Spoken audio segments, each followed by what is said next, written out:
Yo, what's going on, guys? You know what I realized? A Tell us. podcast. You know what a podcast is? Just tell us. A podcast is basically those meetings that happen in Jivanji, yenye imeomoka. You're just chilling next Just thing, chilling. Next thing you know, there's people watching your conversation, you know? Maybe there's no comment section, but you know, they're saying, hey, nye, hapo Umesema point. hapo, hata hii Jubilee. Bro, let's not diverse that much. Let's not get into that, man. Welcome, everybody, and welcome back to episode 4 of season 2 of the lineup. We've got man like Beggy returning from, I don't know if it's international break, if it's loan, if it's injury. Months back. I'm so excited to see you guys. I didn't know that a week away from you can feel like I'm already feeling the last time now we partnership. saw each other was 2 weeks ago. 2 weeks and that ago. was- Emalito, how are you? Nice seeing you. I'm good, bro. Good to see you back, Beggy. We missed you last time out. Yeah, but shout out to Roy, obviously. We thoroughly enjoyed your company, man. Chili B. Yeah. Emalito emerged on top at the quiz. But before that, man, I think we go through the comments. Okay, yeah, we can sure. do that. Yeah, let's have a look at the comments from last week's We need podcast. to show love to the guys who are showing us love. Yeah. See? The line. This thing is scratch my back, I scratch yours. So if guys are actually watching our podcasts and we appreciate them, we really need to shout them out. Bro. Of course we do, man. Okay, Asna. As you do that, you see, I was watching. Wow. There's no comment. What? You Yo, guys, man, you're man, no lucky. comments. Hey. No. Okay, after this, I'll go and pop one up. Yeah, go dash one comment over there. But we had a lot of conversations in the group chats, a lot of interesting stuff people have been talking about. A lot of guys had a lot of praise for Sambi Lokonga's performance this weekend. But before we get into all of that, let us get into what I believe is amongst the most interesting parts of the quiz. Yezeme. I'm buzzing. Yeah, so today's quiz, the hint I gave the guys was fastest Premier League goals, yeah? Obviously from different teams, blah, blah, blah, blah, blah. Do you guys know who scored the fastest Premier League goal? This is not part of the quiz. This is just part of the... Yeah. Okay, so what I've listed here, 1, 2, 3, 4, 5, 1, 2, 3, 4, 5, 6, 7, 8, 9, 10, 11, 12 different Premier League teams and the player who scored their fastest Premier League goal. That's different. Okay. Wow.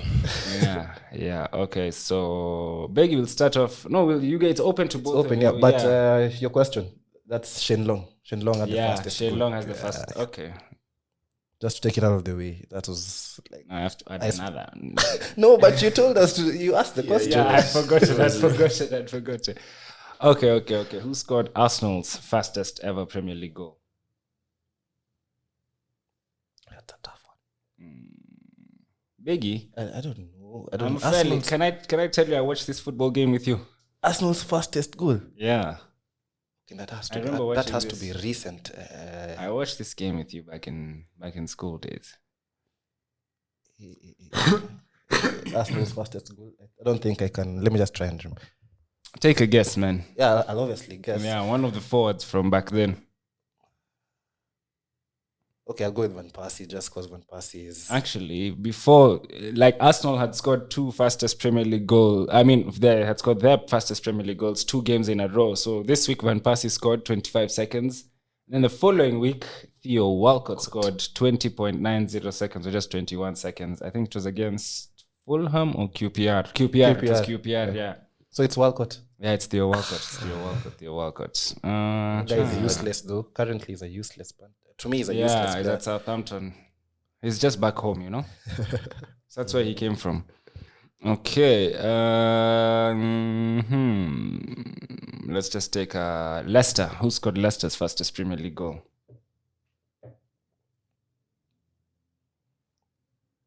Leicester's fastest Premier League goal.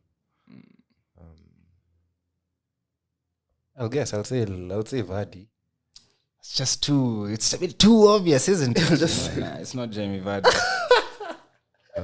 Hasselbank. No, it's not from back in the day. It's not from back in the day. It's, when they came back to the Premier League, guy. Ujo. 1-0 to Emalito. Leo Ujo has scored Leicester's fastest Premier League goal, 37 seconds. Okay. What about? Okay, now I just have to say it because it's on the list. Leeds. Viduka. Yeah. You haven't given the answers before the podcast. 1-1, the 1-1. And today I'm actually keeping count. The day you guys stole my win. So I like Like the day we're talking about hat tricks. Yeah. You guys made me think that the game ended 2-2 and I won. So guys, you can go replay that part for the trivia and tell us who won. Okay, so no, it's okay, man. We'll allow you to have the win then. Who has scored Manchester United's fastest Premier League goal? Dwight York. Okay, no, I'm just talking. Okay. Dwight York has scored Aston Villa's Yes, fastest Premier League goal, not Man United's. United. Let's see. United City. Go for it if you have a hunch. That one I can't. For me, I don't think I know who scored. Because they're not even the top 10 fastest goals. So. Yeah, it's not a top 10 fastest goals. But it is. It's like, it's a pretty fast goal. Top 13. No, it's not in the top 10. I don't think it is. Van Nistelrooy. No, he's a bit more loyal than Ruud van Nistelrooy. He's a very loyal servant. Ryan Giggs. Yeah, Ryan Giggs, like as in the most loyal guy, you know. I don't know. I think I saw something like 24 seconds or something like that. What about Man City? Man City's fastest goal. Yeah, and this one, I'm fairly certain all of us watched this game. Everybody has watched this football game. It was a legendary game. They won like 6-0. 6-0 was against. It's not recent. It's recent, but like 2013-14. Balotelli. Wow. You said the exact season, not Mario Balotelli, but yeah, 13-14 season. Okay, I'll guess and go with Tevez. Tevez wasn't playing at City in 13-14. Tevez didn't play for City after Roberto Mancini, I believe. Yeah, Toure. Okay, Adebayo. I'll say Adebayo just to take it out of the way. Adebayo wasn't at he was at Spurs that season. Dzeko. No, it's not Edin Dzeko. Just tell us, man. It is Jesus Navas against Spurs. You don't remember that goal? Oh, the 6 against The Spurs, 6-0 not against United. Spurs. No, not against United. Oh, you thought I didn't mean against United. So I just said it was a 6-0 and we all watched it and it was 13-14. The 6th one was 11-12, I believe. Somewhere close. Dzeko scored in that game. Yeah, just after immediately he came on. He just came on and started running. I'm doing poorly today. It's okay. We still have a bunch of others, but it gets tougher from here, to be fair. Spurs. No, it's not that tough. Eriksen. What do you mean Eriksen, bro? You were singing this answer off Ledley camera. King. You're just... You know, I said It's like Eriksen. 3-1 to Emalito now. You know, I said Eriksen. Because of the United game. Yes, and obviously I'm not a United. That was like 11 seconds or something like 12. It's Ledley King. Actually, Eriksen's goal is the fastest ever hat-trick in the new Wembley. Eriksen's goal against United. But he didn't score a hat-trick. No, fastest ever goal. Fastest ever goal. At the new at Wembley. the new Yeah, Wembley. okay. It is. And you see, for Ledley King, that was his first goal for Spurs. And he scored around 10 or so goals. And also his last goal was against United at home. Those were the only 2 goals he scored at home. Oh, wow. I did not even know that, man. Did I just say it? Man, like, Emalito is just picking up the knowledge from you, bro. It's allowed. Cherry Okay. picking. Yeah, it's exactly cherry picking your answers. Liverpool's fastest Premier League goal. It happened in the last 2-3 seasons. And it's not a forward, because I know you're just going to say Salah. It's not a forward. Liverpool's fastest goal. Yeah, this is a bit of a weird one. The guy barely... Okay, he plays, but... Sticky one still. Hey, today's quiz, man. Today. I'm lost there. You're the Liverpool fan, just tell us. It's Naby Keita. But even me, I didn't know that. To be fair. But hey guys, man, I'm gonna give you guys Of all people, Yeah, I'm gonna give you guys leakage so that you guys can also be competing in the comments or something like that. So basically, I get my quiz ideas from the Premier League YouTube page. Like I just watch a video and I'm like, I wonder if guys know this. And then you go ask. Okay, interesting. Yeah, so like watch out for the Premier League YouTube page. And then whatever they put that week, and there's then something now up- there's that's something there. Like the last 3 weeks, that's where I got it from. Okay, so it's 3-1 to it's still Emelito. 3-1. Yeah, so we have how many that we haven't mentioned? 1, 2, 3, 4. 4 left to ask. Yeah, Chelsea's fastest Premier League goal, but this is so hard. I know you guys are not gonna know the answer. Even me, I've never had this name before. I just saw it on the YouTube thing. To be fair, That's like general knowledge. no, this is not general knowledge. This you have to be a super fan, a Chelsea diehard, live white guy, probably racist. You know, those are the only guys who would know this answer. Some guy called John Spencer. There was no chance. There's no way yeah, this no guy was getting chance, John no Spencer. chance. Let's go over to Newcastle. Alan Shearer. 3-2. Keep it moving quickly, bro. Oh, by the way, yeah. what I recall about the goal that Shearer scored, I think it was the fastest left foot. yes, Left fastest left-footed goal. in the Premier League. Wow. Thank you guys for that information. I won't even lie at nilikuwa najua bro. Nah, I didn't know. Thanks for that information. Norwich. Who scored Norwich's fastest Premier League goal? I'll tell you what, it's not this new Norwich for 2019, blah, blah, blah. It's the old Norwich for 2012, those days. I'll give you a hint, and if I say this one, I think Emelito is going to know the answer. He scored against United. A legendary header. he scored against United. Yeah, back in the day. I'm not getting that one. Koku. Nah, not that back in the day. I meant like 2011, 12 back in the day. Oh, was it Pilkington? Anthony. Bloody Pilkington. Emelito. Sorry, Emelito, you got that one spot on. I think Beggy today, Emelito is a confidence player. One last week, this week is banging out again, man. So Doing better than United. Yeah, I think that's about all of them. on. So we had Leeds, Viduka, Norwich, Pilkington. Oh, Everton, Nick Bambi. Those are... Yeah, man. As we move into the content of this week's podcast, the first question we ask is, how shit is Arsenal? You see, now that you bring it up, I came into today's podcast almost mad and angry at KT. I wanted to bash him bad. And then we watched the replay of the first goal with Emelito here. Yeah. And he tried to explain to me the thought process of why Carantini wasn't the worst person in that defensive setup for that first goal. Going to, we ended up realizing that Saka and Xhaka were the actual culprits that would have actually done better to defend and cover Reece James, because Havertz, KT was all over Havertz. And from the way you look at it, he did quite a brilliant job. So between the game and today, as we record this, I know on so many platforms, on so many WhatsApp groups, ours included, I've been bashing KT. I take back my comments. Xhaka and Saka were terrible. Add Leno to the list, the three of them were terrible. I don't think there's anybody who hates the Arsenal goalkeeper more than you and Troops.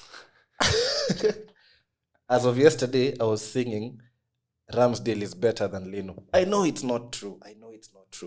But the fact that I've seen Leno mess us up day in, day out, guys here telling me that Leno has saved us from relegation. It's like the guys used to tell me, Czech came into Arsenal to give us 13 extra points. You remember that statement? Yeah. The guys just come into Arsenal, he'll give you 13 extra points and make you probably become title contenders, because we're just you that were 13. just, yeah. He was useless. Wow. Peter Cech. I remember, so that was the season 15-16, the one that Leicester won. That's when he joined, yeah? Then you started with a 2-0 loss to West Ham. Yeah. Kuyate. They were all there over was him. Kuyate, and there was also Dimitri Payet. Was it? No, Sako. Yeah, Diafra Sako and Dimitri Payet are the ones who scored. But I'll make my comments on Arsenal short, and so that we can just move on to other bigger clubs. We'll talk about the Chelsea. We'll talk about the entire game. Once we're done talking about Arsenal, we'll talk about how good Chelsea were, because Chelsea were good, man. Big Rom is back. He's back, but he was good. I can't really take much out of his performance in Chelsea in general. But the Arsenal scene, there's this thing I was reading this week where Arsene Wenger said that if you want to educate young players as a coach, then you need to be ready to pay for that with points. And that's exactly what Arteta is doing. Because if you look at Arteta's team currently, he's not a guy who really likes veterans and old guys who have experience. There's something my dad was telling me in the morning as we came here. He was like, if you look at the kind of people he's recruiting and the kind of people he's playing, we need to bring Mr. Begison on the podcast one day. He'll analyze these things crazy, but he'll say one thing: Leno, Bellerin, those guys. Okay, just carry on about what so we were discussing. You see that he chased Socrates away. That was a proper commanding centre back. Not the fastest, but very experienced, who would have molded guys like Ben White and the rest. Yeah. And then Ozil's situation. Yeah. Right now, I'm sure, besides COVID... I'm fairly certain Ozil was driven out by Adidas. Story for the international break. So you see people like Aubameyang currently. Yes, there's this COVID and malaria situations, but deep down you also see as though the guys who have played with him or are a little bit older than these young ones, he doesn't really... The guys who he competed with. Yeah, he doesn't blend with them. There's some communication that's lacking. Because check the team that Arsenal fields nowadays. Is David Luiz still in the Arsenal books? No, he left. Where is he these days? He's a free agent somewhere, either in London or somewhere. Some Brazilian London joint or something like that. Look at the ages of Arsenal players who Arteta fields day in, day out. Smith Rowe is 21. Saka is 19. Martinelli is 20. Lokonga is 21. Balogun is 20. Holding is 25. Okay, that's kidogo. Yeah, Holding. But defenders need that experience. Yeah, he's 25. Pepe, he's one of the oldest at 26. Going back to KT is 24. Ramsdale is 23. He's buying kids. But, okay, now, that's actually a very good strategy to buy young players. But do you believe in Mikel Arteta being a good teacher to those kids? Like, do you think he can teach them how to play football or rather how to play his system, because they obviously already know how to play football? If you want to educate young players, be ready to lose points. So, and that is what? You're losing points, but do you they believe... becoming better? Yeah, that's what I'm asking. Do you believe that Mikel Arteta has what it takes to make them better? Maybe them. Not even now yet, but like in 2-3 years, if he lasts that long. I doubt so, because the first instance that he'll get a huddle and one of the players, let's say Saka one of these days, just wakes up and sees that Arteta is playing bogus football and takes a dig at him, he'll be shipped to Molde or some team like that, because Arteta isn't the guy who will understand that, okay, my tactics are not working, let me try and change something. He'll stick to... He's a terrorist. Okay, no, tough words. No, I love those memes. I love those memes. Have you seen those memes with Arteta like a beard? How did say a tyrant? No, yeah, a tyrant. Okay, not a terrorist. Yeah, but the thing is, he sticks to one kind of play.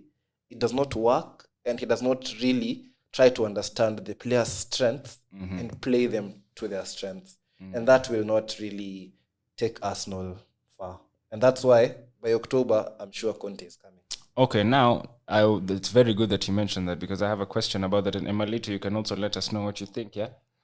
If Arteta is buying young players, yeah, for his system and his future, and he gets fired, and then what happens to the next manager? Antonio Conte left Inter Milan because they told him, we're not going to give you money and we're probably going to sell the best players. And he was like, if you do that, I'm leaving. And he left. So if I were to come to Arsenal, he would want his own budget and his own players. What then happens to these young players? Well, that leaves Arsenal in some kind of conundrum. Yeah, because if you give a guy 200 million to spend, which he has, you can't just sell him by October. You can't get rid of him by October. That's, he has to hold that money accountable. And Arsenal, I think, have spent more money than anyone else. Yeah, in England at least. Yeah, so that's the problem with changing managers in the first place, because you change a manager, it comes with consequences. So probably a manager's, left behind a foundation that he was starting to build, and a new manager will come and destroy that foundation. Yeah. in the name of creating his own. So it's not a good thing to really sack managers. Yeah, but sometimes it's inevitable. For us, I think Mikel Arteta has spoken about something he's trying to build with Arsenal, and he says he expects the fans to know what he's trying to do or to see what he's trying to do. So maybe this is what it is. He's actually building for the future. But I don't know, Beggy. For Arsenal's sake, get him out. That's the best. Cause see. Now imagine he comes, and then Conte doesn't like Sambi Lokonga, who you've just paid X amount of money for 5-year contract. The problem at Arsenal is beyond. Yeah, there's no feeling. Fans are not feeling. President Kagame is bashing Arteta daily on his TL. And this is not because he just wants to. You see, for a president to talk to you or at you through his social media, that's insane. And even he told his assistant, give me that phone. Yeah. I'm going to tweet today. It's insane. And you see, the Arsenal veterans, Arsenal legends, who are legends and not Arteta. That guy just had 4 seasons at Arsenal. He's not an Arsenal legend. Yeah. No, not at all. But he's being treated as one. And the actual Arsenal legends are also just getting bored with the game. These guys, it's us guys. Us guys are vested in the club, but we've not played for it like Ian Wright or like Petit.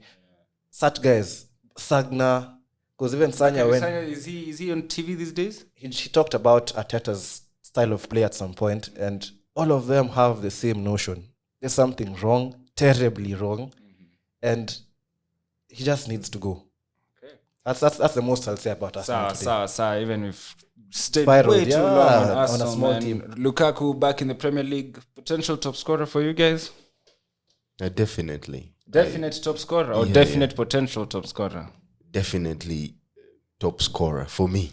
Because coming from a Man United fan, obviously he's a former player. Yeah, he comes from the Serie A and with the golden boot, and he comes to the Premier League first game, bang, goal.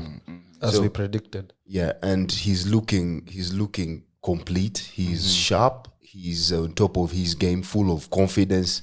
I would love to see him this weekend. His words were, he was dominant. Yeah. I don't even think, injuries will affect him. So I expect him to be, 100% the whole season. And that means that he's definitely winning that golden boot. And Chelsea creates chances. See the things that Varna used to miss last. Because I'm sure the tap-in that Lukaku scored against us, Varna would side hit due up Yuko. No, you can't be sure. There's a chance he would miss. Say there's a chance Varna would miss. That guy would miss that goal. Anyway. Liverpool and City, easy wins this weekend. Liverpool City 5-0 Norwich at home. Last weekend, that is. Did I say this weekend? Last weekend. Sorry, guys. This past weekend, Basi. City, do you think they need a strike? I mean, they scored 5 goals, but it's Norwich, so that should be expected, shouldn't it? Yeah, Norwich was always going to be what's the word? I mean, a walkover for City. Yeah, walkover for Man City. Precisely. So, and at the Etihad, so where City is always dominant. Excuse me, did you guys see this thing at Man City are the first people to make their stadium smaller? Is that real? I saw that. But is that a real story? I'm not sure. How I interpreted it was not really make their stadium smaller, just reduce amount of tickets sold. Reduce their tickets sold for their home fans so that away fans can get more tickets. Because that way you're still getting revenue and some part of it is coming to you. Because you have, I'll use arbitrary figures. You have 35,000 home seats available and 28 come. So the other 7,000, what happens to them? So, because City has like 3, 4, 5 fans, reduce your home crowd, bring in away guys. Ambience is still maintained in the stadium, so you get revenue. That's how I interpret it. No, but anyway, I'm not sure about how ticket sales works. I think you only get money for your fans. Ama, do you get money for like... We need to do our homework on that and then come back. Yeah, let's not speak on something we don't know. But the reason I want to just fly past Liverpool and City's games is because Liverpool is facing Chelsea on Saturday night. And we just talked about how Lukaku is dominant, blah, blah, blah. But I would love to see him up against VVD. Yeah. Yeah, I think Lukaku has what it takes to to come up against Van Dijk. Van Dijk is equally a strong centre back, so that's a very good duo. Yeah, it'll be a good battle to watch. Yeah, to watch. But for me, I see that game, really on the edge. It's a very tight game to call, and Liverpool is at home. Yeah. Anfield with that crowd. With the crowd. And we lost to Chelsea last time at Anfield with no fans. Yeah. What a useless loss, man. I remember that game. I think it was scored by Mount. Yeah. Mount is good, but that goal we conceded was just... Yeah. Come on, the defensive... Yeah. So I would love to see Klopp get back at Thomas Tuchel, the fans, Anfield, the lights. It's a 7:30 p.m. game. Yeah. I'm personally excited for that big ROM, But we've forgotten to say that ours is early kickoff. Ogopa early kickoff. And it's Man City. It's Man City. Hey, that means Man City, Ogopa early kickoff. It means nice. It means Ogopa early kickoff for Man City. Yeah, for Man City, man. Another loss, a good day, man. It should be another loss, but as we say Ogopa early kickoff, probably it means Arsenal might nick something in, because early kickoffs are just weird. But the last time we played City early kickoff, I think they beat us 6-3 or 6-1. And I remember the early kickoff, the 6-3 for 2013-14, and for Theo Walcott, Saka, all of them. And then the next week, I think we played Chelsea early kickoff, they beat us 6-0. So and then Liverpool, we played early kickoff 5-1. 5-1, yeah. So Arsenal's early kickoffs, disaster class. Yeah. Hey, that season you hated that early kickoff game, but now. The Liverpool one, the commentator was like, it's barely lunchtime and they're 4-0 down. You're like, oh my goodness. Wow. Okay, so that is that on... So listen, what are you guys doing on Saturday, man?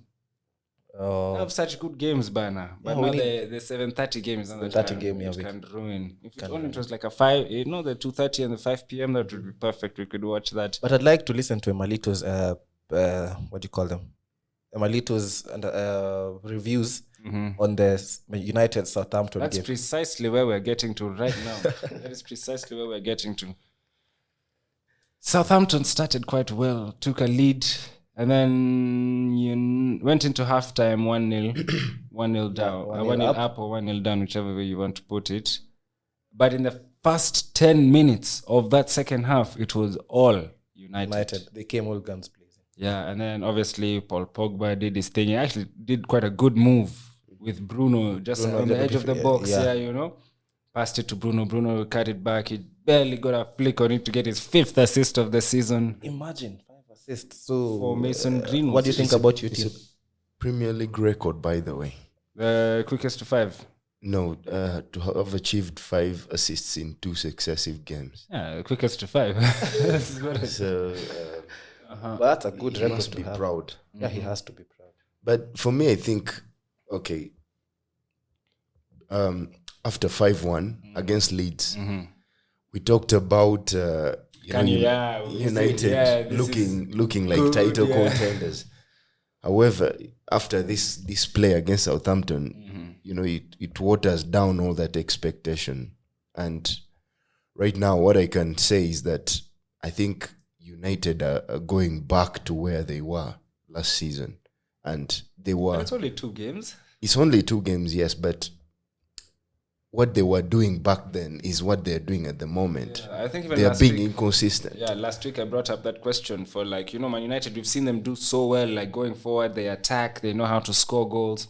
They do that this week, and then next week they'll draw 1-1. And I think I even used that exact 1-1. Yeah.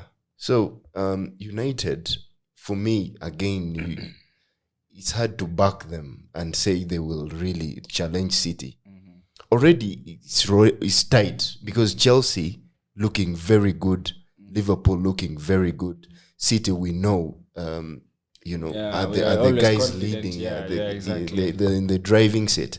So already United dropping unnecessary points at this stage. It's early days, but you don't drop points against Southampton on the back of 5-1 victory. And remembering that last season you bashed them 9-0. Exactly. Even goes to show that was not proper. No, but you see, if you lose 9-0, you Definitely. know next time you're not losing. That's true. You know? But Southampton got consecutive 9-0 in 2 seasons. Yeah. Leicester bashed them, and United bashed them. But I was talking to a Spider-Man like Moha, and he told me to bring a few things to air for guys to discuss.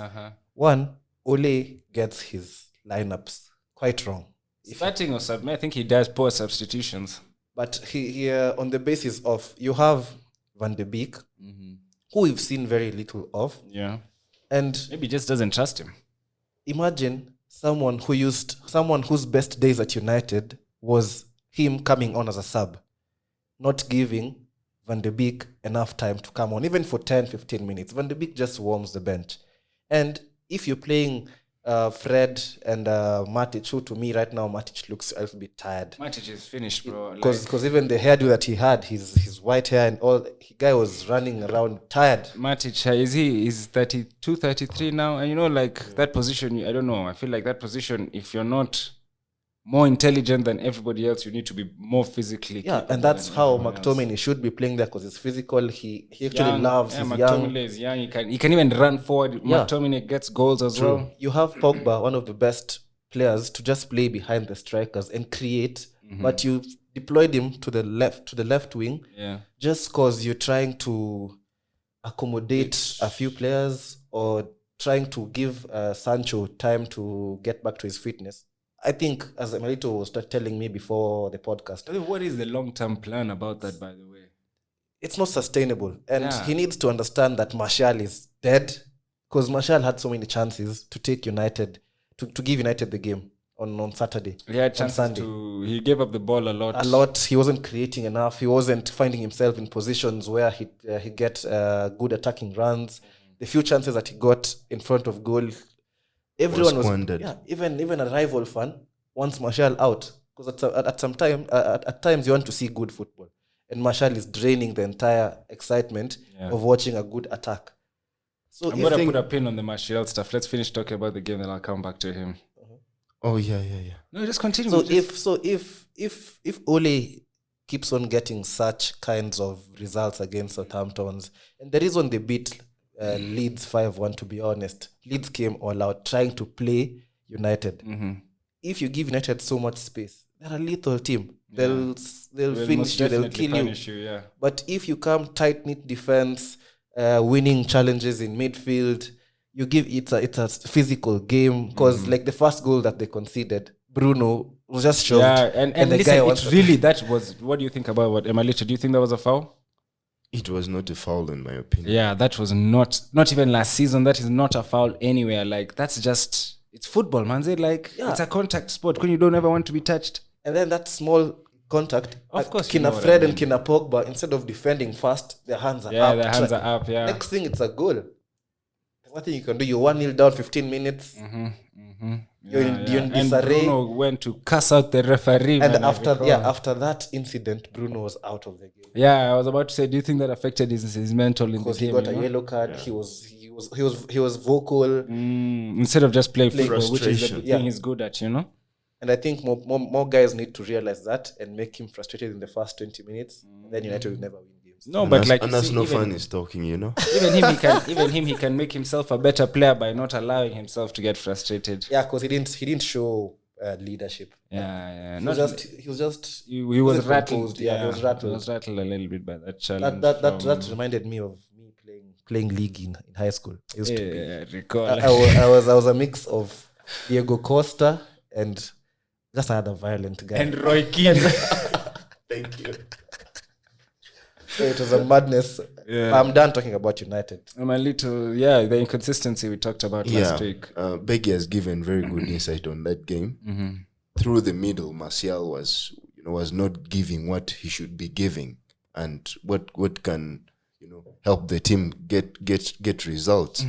Cavani is going to come back into the side, and we expect him to be starting ahead of Martial. So that will be a big boost for United going forward. Sancho will get minutes, definitely. And then he'll become a regular starter. And then probably maybe United will pick up some kind of momentum. Okay, that's fair enough. But now, by the time all these men are entering the team, where does Pogba go to? Pogba should go back to midfield. Sure. But now you see what this guy is saying is Martial will be binned. Yeah, Probably be a bench Cavani, substitute player. Cavani will come back. Greenwood is looking very good, man. he needs to play on the Yeah, right. he needs to play. Yeah. Sancho is looking good. Rashford is yet to come back. And now Pogba is on the wing. Yeah. So Pogba comes back to midfield, but now There's an imbalance because then you remove one's yeah, DM. what happens now? What happens there? United, I've read in the last 24 hours, United, there is talk about Saul. Yeah, I've seen Saul as people well. like... But Saul is not a defensive midfielder. Saul is an on-the-ball midfielder. Do you remember that goal he scored against Bayern Munich? yes, sensational Oh my goal. God. However, United, this 6 days left in the transfer window. Okay. They need to really look into that, central defensive midfield role critically. And they have to find an option, because when you have people like Pogba in the team, you need somebody to shoulder the defensive responsibility and allow him to be creative. and allow him to thrive. But when you have Free Pogba, then he had for too many free years. him, so not to unlock him, but to free him. You guys talk about unlocking Pogba like it's Tekken. Unlock. Yes, but United need to look at that and maybe find a very quick solution, because you watched that Southampton game. Fred on a couple of occasions was bullied off the ball.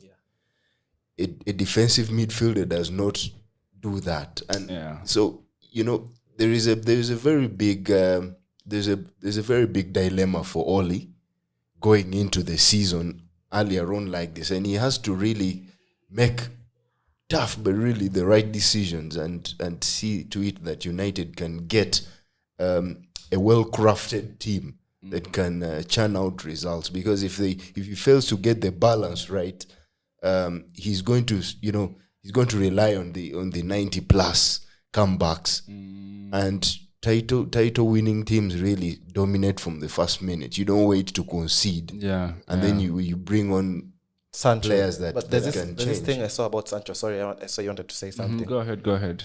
Sancho is actually a really creative player. Even just from the small 10 or 15 minutes that he had against Southampton. There's a clip I was seeing in the morning where Sancho tried to hold the ball, expecting United players to make movements around channels where you see he's bringing Buying time, guys buying in, time, buying guys time are coming and towards him, him. then you make the run in Make the the run, space. but then Fred, McTominay, those guys were not really. McTominay was he? Yeah, He McTominay came on. Yeah. They weren't really understanding the kind of runs that he expected. And then in the same video, they were showing a clip now where he does the same move at Dortmund, and Bellingham clearly knows he already this. knows. I need to go there. I need to be there. And goals in. Same thing. There's a time that he had a 1-2 with Wan-Bissaka. If you want to play a good 1-2 with Sancho, he'll open up spaces for you and you'll be brilliant. He gives Wan-Bissaka the ball. The guy tries a step over and gives him back a short pass. So if United actually try and build around Pogba, Sancho, Bruno, just try and make those three your most creative players and tell Greenwood go bang in goals, because Greenwood is a serial. Greenwood is I think Beggy, such a good. Yeah, that's a big point Beggy is making. But I think that is, of course, one, Sancho needs to gel with the team, given he's just coming. But secondly, the person that is brilliant at making such runs is Cavani, and when he comes back, people is he is he injured or something, or what's going on? No, he's just trying to gain guy. fitness. He's an old guy, just keep him wrapped up, and then when you need him, you bust him out. Yeah. So his movement is excellent, and when he comes back and finds Sancho in the team, he will be able to work things out the right way. That's good. Now, I wanted to mention this thing about Man United's midfield. So basically, last season we realized when United went on a really good streak of whatever, that Fred and McTominay works. Definitely works. McFred, whatever you want to call it. Yeah, that midfield works, but that midfield only has space for one more creative player, and it's often going to be Bruno, because the guy is phenomenal. How then do you guys find one guy who does those two jobs? Like, you see, you need one guy to do two jobs, because anytime McTominay will see Fred in trouble, he'll bail him. And anytime Fred will see McTominay out in trouble, he'll bail him. And that's why United win the ball back in midfield and can keep pressure on the opposition, blah, blah, blah. Because if you find one player to do that job, you now have space for Pogba and Bruno, yeah, that's true. To work. Yeah. Chelsea have a very good individual in N'Golo Kante. That's exactly who I was thinking about. He does all these things. Yeah. There was someone who joked that the world is covered by water and then the rest is in N'Golo Kante. N'Golo Kante, so of course. That tells you that this is a guy who can do so much for the team, and yet he's just one player. Imagine United getting that kind of individual. So it is a doubt whether United will go back in the market and try to get such a kind of individual, because time is running out, and they feel that they've already spent quite some money this transfer window. Does Declan do that for West Ham?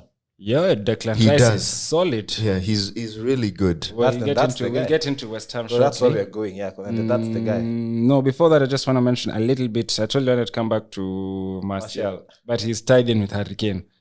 So Harry Kane came on for Spurs. They won 1-0. Big deal. Cindy Ama. One thing about... but Jimenez is back. That's really good to see, man. It'll make Traore get a few assists. I was watching an interview for Jimenez, and he was like, the doctors were telling him how lucky he was to play again, and now he plays with a thing around him. Like how Czech used to have the hat. Yeah. And then on FIFA, one of these recent ones on career mode, he's going to his meeting, he has the hat on. And he's in training in a suit. He's in a suit, yeah. He's going to meet his agent talking about a new contract. Anyway, so good to see Jimenez is back, but he was saying that the doctor thought he was very lucky to ever play again, and the reason he's wearing that thing is just because precaution, basically. Yeah. I even think he'll be ducking headers. Yeah, he said like in training they told him not to whatever. You in the game, if you need to, just do it. But don't practice headers at 20 crosses. I'm headed. But also the Premier League had that thing for this season where they said in training you can only get a maximum of I think 7 or 6 headers. Training, you see, they get crosses whipped in for guys to practice how they will clear. But the long-term effect is like boxing. You get some kind of thing in your head. So they try to reduce the amount of training time that you can spend on heading practice. Okay. We will do our research appropriately about that. Yeah. So Harry Kane. Now, Martial, useless player. Okay, not useless player, but not fulfilling his potential. I was watching a Sky Sports video that Gary Neville was insisting, why isn't Man United going in for Harry Kane, And there was potential talk of a swap deal plus money with Martial just to keep the books clean. Do you think that would be a good deal? For United, for Spurs, it would be the worst deal in history. Yeah, okay. I was discussing with United fans, and some were sympathizing with Martial. They were saying that, well, he's back from injury. So he's trying to just find his feet, and maybe that's why he's not been performing, and he did not perform against Southampton. However, Martial has been at the club for like over 5 years. 6 years. So, and I was just about to say Martial and Rashford have played almost a similar number of games, and I think Rashford has twice. Yes, he's better. He has more numbers. Yeah, his numbers are way better. And if you haven't done it for 6 years, what's going to happen in the 7th? Exactly. And, that brings me to the point that we have a manager in Oli who is too nice. He's being, he wants to kind of please everyone. And you can see that with the way he handles these players. He's always, trying to be nice to them. Yeah. People like Phil Jones, for example. Should have been gone a long time ago. Why would you even allow him to get a new contract? What? He got a new contract. So why would you? You're lying. He did last season, I think. So why would you allow him And to this is sign? why Varane is wearing number 19, eh? Yes. Because whatever is on number 4. Yes. So why would you allow such a player to stay because you just want to be nice to He came them? and told, my family, bro, like my kid is in this school, man. You remember the kind of clearances I used to do with my face? so- They give him a contract. So Oli, really, as a manager, he has to make some tough decisions. And, Martial, as a player, really should stop feeling like he should be babysitted. He needs to really get up on his feet and impose himself. Okay. Martial, we joked that he gets into the game and he comes out the way he got there. Like, he barely broke a sweat. So really, his shots are ironed, man. but United getting Kane, that's a valid, the title is over. Yeah, that's finished. That's a valid point from Neville. Funny enough, any team that gets Harry Kane other than Tottenham and obviously Arsenal, the title is finished. Yeah. If Chelsea got Kane, they win the title, but they got Lukaku. Anyway. I have one thing to say. Funny thing, you're a Liverpool fan, but we rarely talk about your club. Because we haven't done anything meaningful. We beat Norwich 3-0. Okay, so what? We beat Burnley 2-0. Okay. Those are standard procedure things, man. Next week we'll have a we'll have a serious an in-depth Liverpool conversation. Yeah. Okay. But now I'd like to talk about. That's why I think I'm going. Uh-huh. You remember Mahrez and Vardy, title-winning season. Benrahma and Antonio. Those guys are in sync. I love Michael Antonio. And he's in his prime, 31 years, guys 31. Banging goals. I'm a bit sad now. He's a bit old. Yeah. But to me, that is him coming alive. Yeah. Because the kind of goals he scored against Leicester, those were proper prime player goals. The second one, just sneaking the ball up and then sneaking it in past Schmeichel. The first one where he turns Soyuncu around. Oof. The assist that he gives to Benrahma. Yeah. Those guys are in some telepathic kind of... And then his celebration with his cardboard cutout. And he knew that today I'm breaking the record. Yeah, and I'm going to whatever. And then also, by then now that we did the whole Premier League top scorers thing, Di Canio had 1 goal more than Antonio, according to Sky Sports. But according to the Premier League website, they were both on 46. But according to Sky Sports, Di Canio was on 47. But either way, Antonio scored 2, so... Yeah, now he's on 14. No, he scored 1 last week and then 2 this week, so he's on 49. Definitely past Di Canio. Michael Antonio, what a player. Now I was watching his post-match interview with whatever. That guy is so funny. Very. The guys are asking him Michael, so last season your target was consecutive double-figure seasons, Michael. What are you thinking for this season? Might even get 20, bruv. And then they ask him, last time you came here, you danced. Could you dance for us again? He's like, you know what I'll do? I'll get the cardboard cutout. So then he asks for it, and then now it's not there. Then they even show a clip where he talks to the sub-goalkeeper, Randolph. Yeah. Tell him, this is where it's at. When I score, bring it. I know I'm scoring. I'm sure I'm doing this today. Yeah, but West Ham, now the point I wanted to bring about them is that David Moyes joined West Ham the same time Mikel Arteta joined Arsenal. What the hell, man? Arteta is a tyrant. Because Moyes has finished P6 last season. Yeah.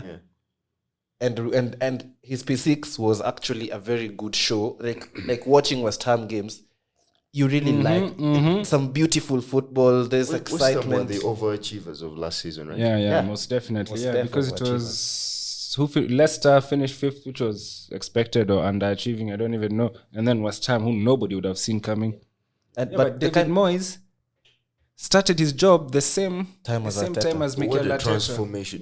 Now Arteta has 2 8th place finishes. Moyes has, I don't remember the first one, and then a 6th place probably finish. a 9th and a 6th, which is still good for Moyes. Someone who's building. And you see... He struggled in his first season. Yeah. Because you have to. But West Ham was struggling, that's why. And I think there were also players that he did not want. Yeah. Got rid of them. He brought his guys, Jared Bowen. But now, see it this way. The kind of guys that Moyes brought in versus the kind of guys that Arteta is bringing in. Who the hell is Jared Bowen? No, but he's Nobody knew him? But he's mature. From the championship. Yes, but he's Yeah, mature enough. he bought good from the championship. Really good Benrahma, like mature guys who actually show if you're watching West Ham play, Benrahma loves being on the pitch. I can't say that about Pepe. Pepe just laughs and then does his key. What do you call that thing? Cuts back to his left, on the right. Then he gets into the box. He wants to shoot, then cuts back in like Javinho. And then go back to Arsenal. But Ivory Coast even is their national. No wonder. No. But Moyes, from the onset, when Ferguson wanted Moyes to take over after him, Ferguson didn't really miss most times. When he chose something, he probably was right. And United didn't give Moyes enough time because you just coming off. No, but see, Emalito believes that the club was too big for Moyes. Yes, and it's because you're just coming in after Fergie. Please, the club is too big for you. If you don't win 10 games in a row, and to be fair, get him out of our club. And United fans are also tyrants, so they'll get you out. So that's true. Not like Arsenal fans; they'll try and protest, but it wouldn't be as how United would do it. Yeah. But Moyes has actually, even when he was at Everton and all, he had good football. And if you give him time, he always did play good football, man. David Moyes, I liked him. He made Lingard. Yeah, Lingard became alive, a legend. Lingard had 10 Premier League goals. How? In such a short period. Yeah, see, he probably even joined like towards February, closer to February than beginning of January. Anyway, guys, time is running out when we've entered the whatever, so we have to wrap up literally in a few minutes. Beggy, how did the Super League go this week? Thanks. I even wanted you to give it to me because that's like my department of the podcast. So our Super League is off to a really good start. In the first week, I like that you picked up Ian Rosen, and Ian Kamau. Those were the first two. Okay, they tied. I'm changing my team to ENFC so that I win next week. They tied at 108. That time, each of them got 10-25. And then number 3 was some guy called I hope I remember Benson. Yeah, it was a Benson. Benson. Yeah, but let's just confirm we don't get a guy's name. No. I'm sure. Actually, that's my department. His name was Benson, and he Benson Kinywa. I'm up on him guess. Sorry, Benson. And he got 400 shillings for being bad. So this week, it was actually really interesting. Funny thing is, there's a guy called Tori, who's also my cousin. So he didn't join the league. I sent the link out so many times, telling guys, join, please, before the deadline.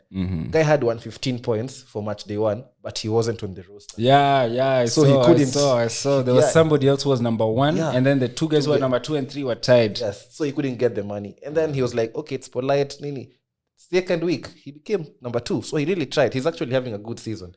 Because this week, the first guy was a guy called Dadson. He had 94 points. Dadson? Yeah, it's called Dadson. Cool like name. He's his dad's son. Literally. Dadson at 94 points. Hey, somebody got 94. Yeah, and the payout for being fast without tying is $14.50.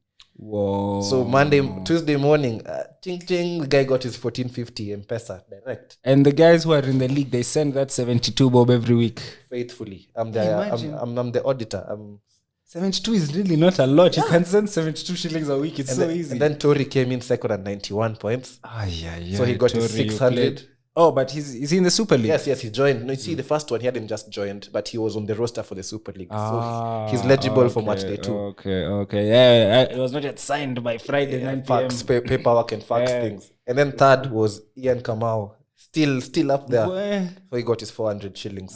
So waiting to see what happens on match day 3. It's a really interesting way to play fantasy. And it makes it really interesting and super, like you need to know your team well. Yeah. And your subs, everything. So it's a good show. It's giving the lineup podcast some extra clout elsewhere, and we hope that next season will be bigger, obviously, and better prizes.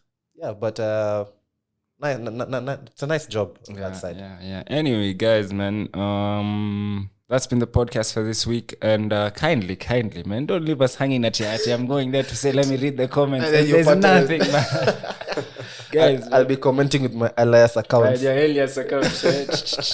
Okay. Thank you guys so much. This has been the Lineup Podcast, episode 4.